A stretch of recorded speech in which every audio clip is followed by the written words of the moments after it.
Төртінші, құрылтай депутаттарын өкілеттік мерзімі туралы. Мемлекет басшысы бұған қатысты ұстанымын ұлттық құрылтайын Қызылордада өткен отырысында айтты. Ол жаңа парламентте депутаттарды 5 жыл мерзімге сайлау көзделіп отыр деп нақты атап өтті. Жұмыс тобы да осы пайымға тоқтады. Бұл мерзім болашақ құрылтай құрамын жаңартып отыру тұрғысынан тиімді, яғни сайлау науқандарының жиілігі жағынан алғанда қолайлы болмақ.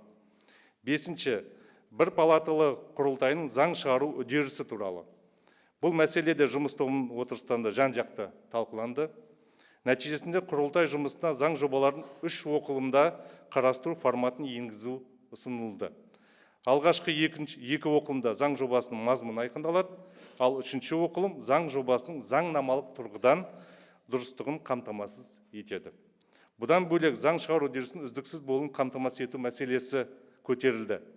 Парламентте екінші палатаның болмауы бұған кедергі келтірмеуі тиіс. Сондықтан парламент болмаған кезде заң шығару функциясы мемлекеттегі ең жоғарғы лауазымды тұлғасы президентке жүктеледі. Жұмыс тобы осындай ұсыныс енгізді.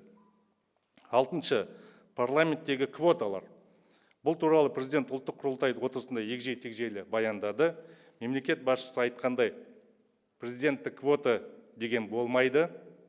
Қасым-Жомарт Кемелұлы ұлттық құрылтайының отырысында депутаттардың ішінде арнайы тағайындалған таңдаулы тұлғалар болмауы керек.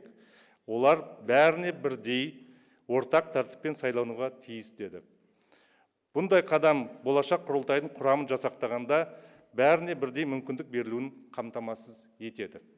Ал әйелдерге, жастарға және мүмкіндігі шектеулі жандарға арналған партиялық квота сақталады.